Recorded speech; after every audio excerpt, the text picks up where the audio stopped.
Okay, he's going to fire it up here. It's been sitting for a month. It's winter time here. A little over a month. I think about 5 weeks. Go ahead and start it up.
Pretty straight.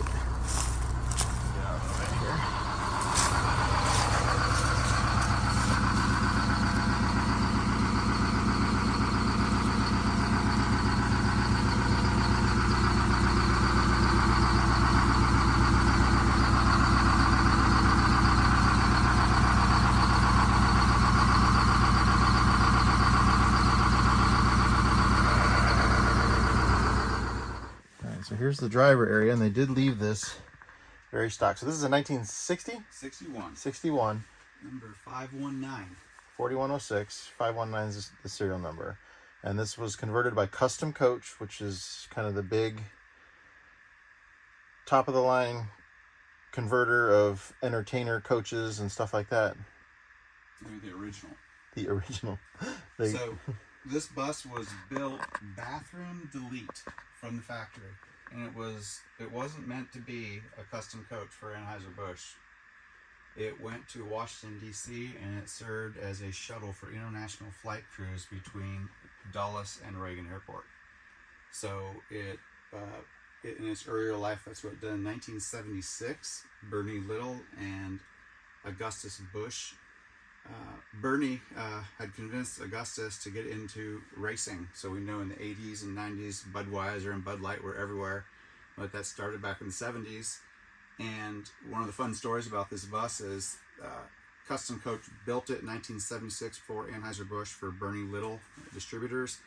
And this traveled with the Unlimited Hydroplane Racing series in 1977, 78, 79.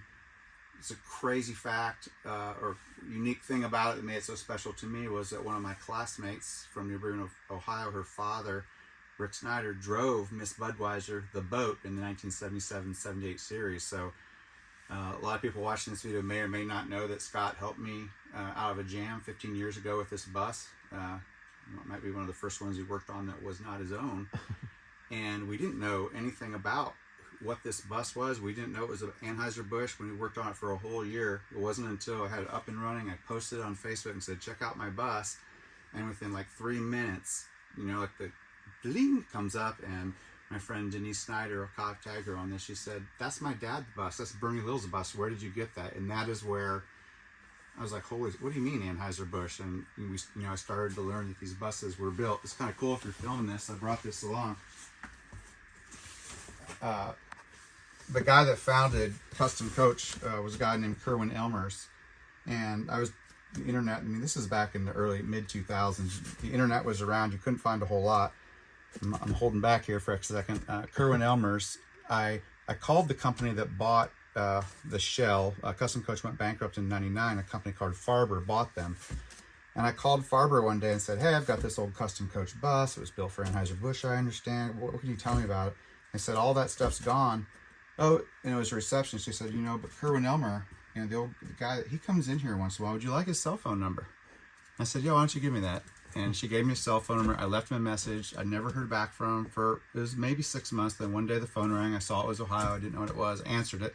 It was Kerwin Elmers, and he was very excited. He said that this bus was called Bud 1, and they had lost track of it. They didn't know where it went. He told me it was the first conversion they did for Anheuser-Busch. And as you look on the internet, you'll see a lot of the other Anheuser-Busch. They're a lot fancier. They're the MC8s and 9s, and they're really decked out. And this one doesn't have any Anheuser-Busch like insignia or anything like that in it. They really got into that later. But he sent me a lot of information. One of the coolest things he sent me was one of the original racing jackets for Anheuser-Busch. And I've kept it boxed up all these years. This isn't going to fit me or Scott.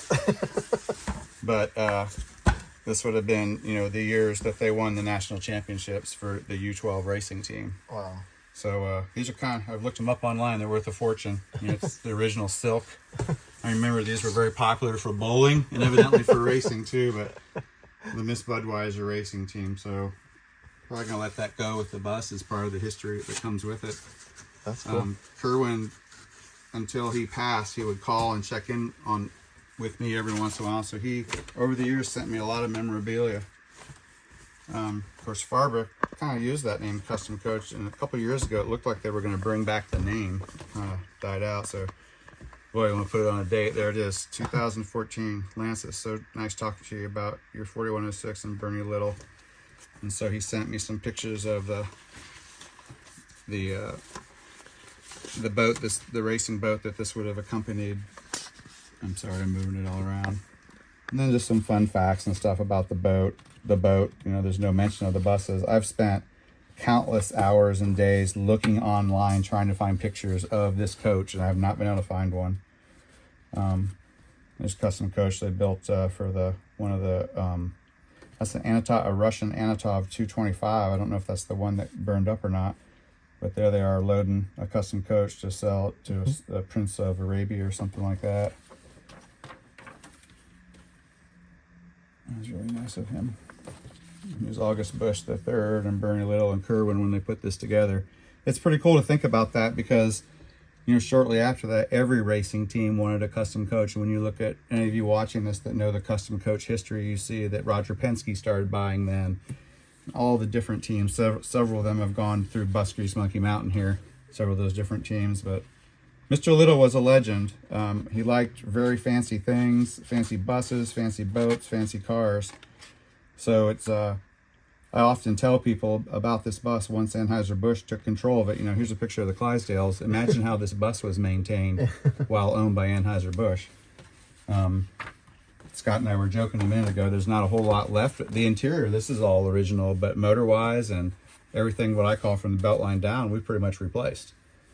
If you don't even remember, from airbags to brakes. I mean, I think that was your first exercise in pushing. You had to go to your brother-in-law's or something. We had to push the studs out. Oh, that's right. Yeah. All the wheel studs. They had burned some off or something like that. That place to remain unnamed in Whiteland, Indiana. The truck and tire shop to be unnamed. Sure. 10 years people have put that together. Yeah, that's kind of a fun little thing about Miss Budweiser. So the interior, you did have the upholstery, everything was reupholstered. Yes, and I'll tell you but what. You kept the original fixtures and the chairs and everything are the same, right? Yes, they are. I'll give you some. You can insert them into the video. don't know if you remember, but the interior of this was originally like a mustard and white. And when I had this, it's been reupholstered twice. When I had it done the first time, someone said, you should probably keep that stuff because, it's like reclaimed barn wood or something. Of course I didn't. But I have some photos of it. It was just ungodly. It was just heinous. But yeah, everything's original. Obviously, we put in a stainless steel. Before I put these into commercial service, we traveled all over this side of the Mississippi with these buses. So my wife wanted modern things. We took the original coat closets and put, trash so it can be out. It could be converted easily back to a coat closet of some of the places we visited over the years. This is one of the Copeland splits. So you have 2 Copeland walk-in beer cooler splits. On this bus, they run on R12. The rear one's only been serviced once in 15 years. And this one has been serviced a couple times. That kind of speaks to the quality. Some of you are probably wondering, as you're watching the video, you saw a roof error right behind Scott. When I put this bus into commercial service, I had not yet replaced all the window felts and the window seals. I'd redone the glass, but not the seals. And when I did that, it became airtight and it was able to cool it, There was too much air infiltration going down the road Yep. for just the 2 air conditioners. And if you had a dozen people in here. It was horrible. But now I don't need that anymore. It's nice to have as a backup. Yeah.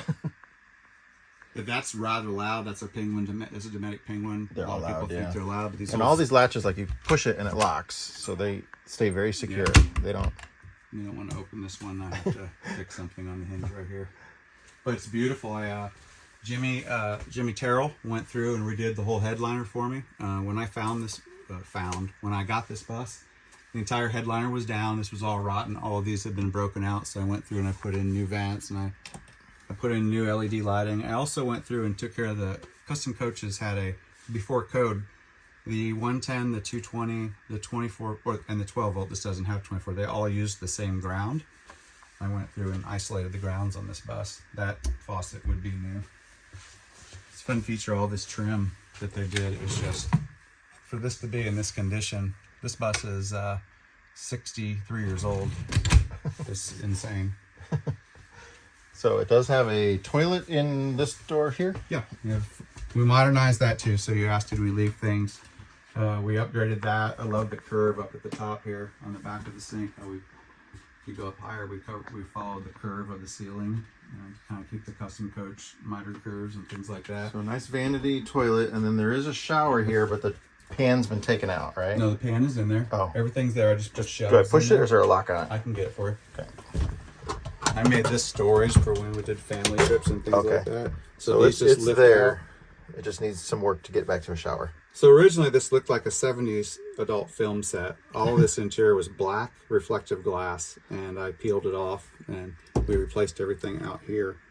You can see some of the heaters I've been going through and rebuilding heaters. But yeah, there's the 2 holes where the shower would come up, and I actually have all the original hardware that was built with this. That'd be fun for someone to remount all that and put it in here. So that's the only thing keeping it from a full RV right now is that it doesn't have a shower. Other than that, correct. It's got a working bathroom, black tank, gray tank, fresh water. I can have that done for you in a day. I got it. If you got that, good. There we go. Nice. So, and then this is bed area back here. This is a bed called, familiar term for this is a jackknife. This is the original bed. I argued with many people. This is the original cushions from 1976. Sleep like a baby on this stuff. And I had this built.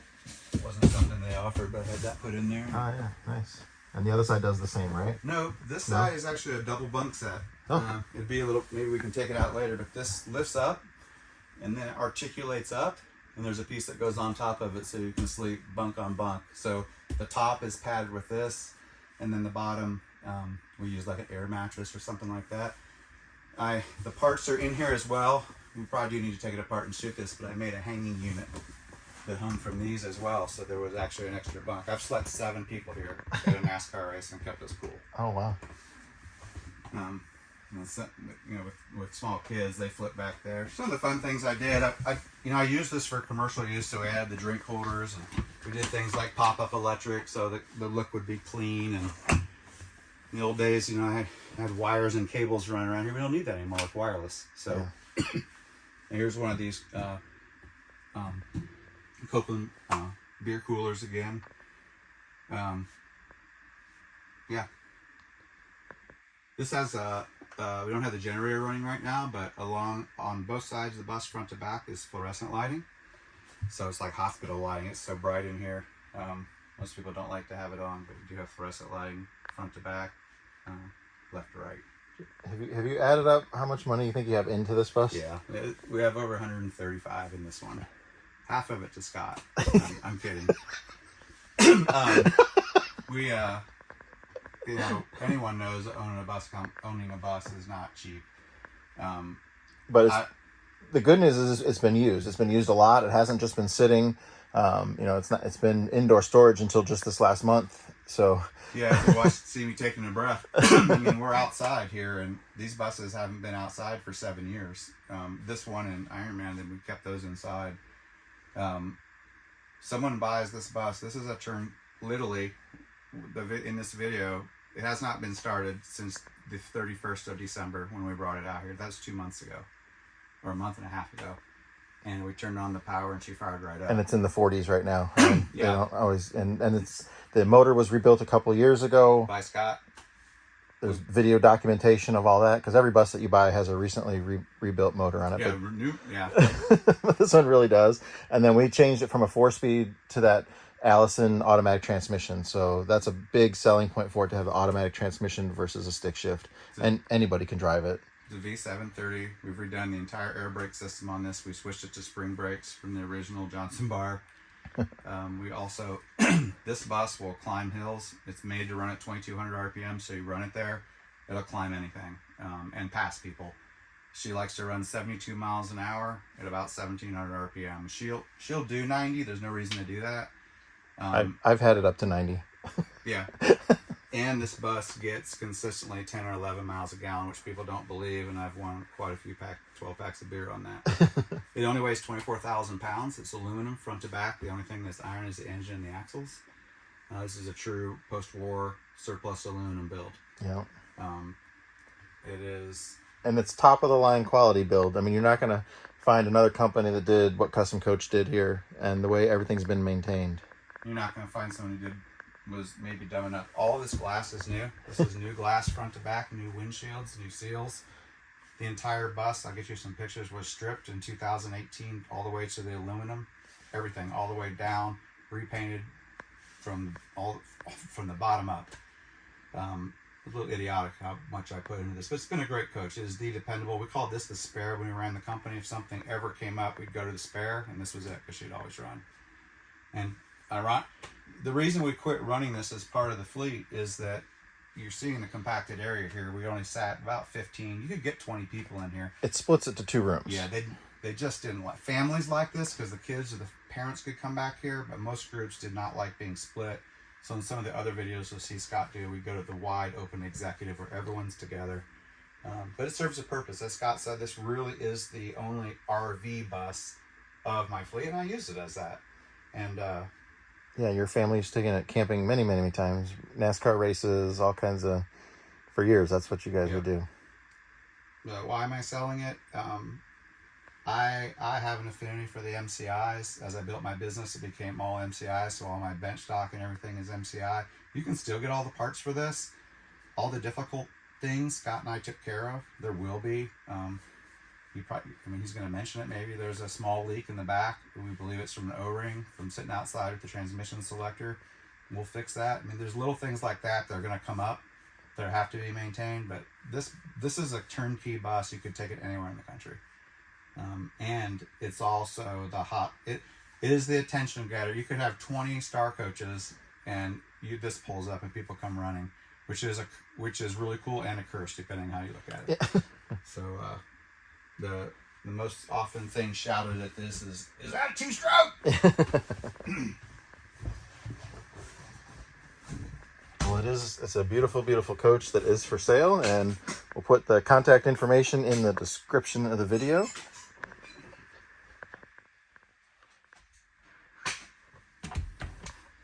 I asked Scott to go. First of all, there's a floor length mirror. This shuts off, so kind of for a private room in the back. But when I redid the upholstery, I had a bunch of beautiful matching upholstery goes with it for the different colors. So of course you put all that out. Doesn't look as sterile. We don't have those things out when we're having it sit out here at Scott's. If any critters did get in here for some reason, this is all sealed off. So I made sure I did that. Every compartment is sealed. Nothing can get into it. Yeah, and that's neat how that door closes off to make this the bedroom private back here. Private area.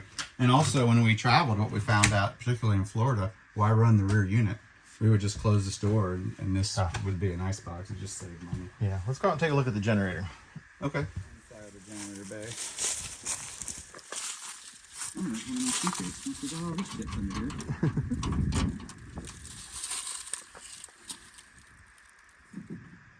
Yeah, so this is this is one side of the generator. So Custom Coach was so ahead of their time. So any of you that might happen to own a Marathon or one of the other conversions from the 90s and 2000s, you'll read a lot. They had the cruise air systems in, but they would overheat. And there's a lot of discussion about why are they overheating. Well, the reason they would overheat is cruise air picks up your air off of the road surface. So it's usually on the bottom, it pulls it up and then does its work. Well, when you're in traffic or you're in a very hot city environment, your concrete's usually 20, 30 degrees ambient higher than anything else, and so you're sucking in all that hot air. Custom Coach, the engineers figured that out early in the 60s and 70s, so all of their air intakes are on this side. And so they suck the air in from one side of the coach and they pull it to the other. So you have a squirrel fan that, that's a HVAC unit. That's the original one would have had a large fan here and then a 220 motor and a belt system. So you'll see that on all Custom Coach. So I use an air handler here and that pulls all the air. It picks it up about 12 inches above, across the generator, and then down out the bottom of the coach. So just did that to show you this. And how many kilowatts? What's the generator? This is a 12.5. It's a Lister Petter. If you're not familiar with Lister Petter, it is the Kubota of England. Lister Petter is an English name, still being built, very dependable in a 3 or 4 cylinders, typically how they're built. This has a Lister Petter LP4W in it, and it has a brand new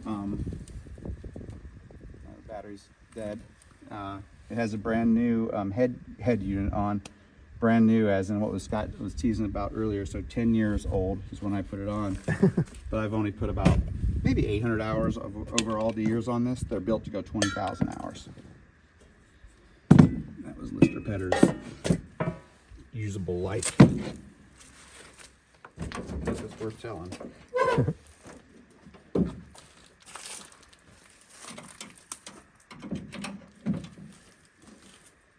Battery is hooked up.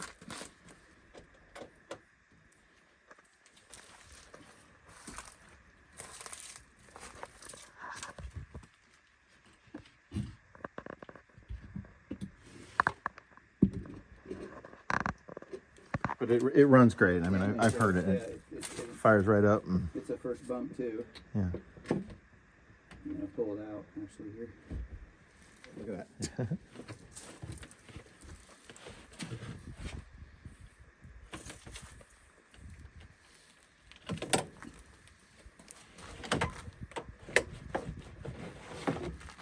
So, long gauge shotgun in there. There's your Lister Petter. It's on a big slide out rail, and that's the thing. To service it, you unplug it right there, and then right at the bottom by that power cord right there, you unscrew that. Take that bolt out, and it slides out. Slide, yep. Nice.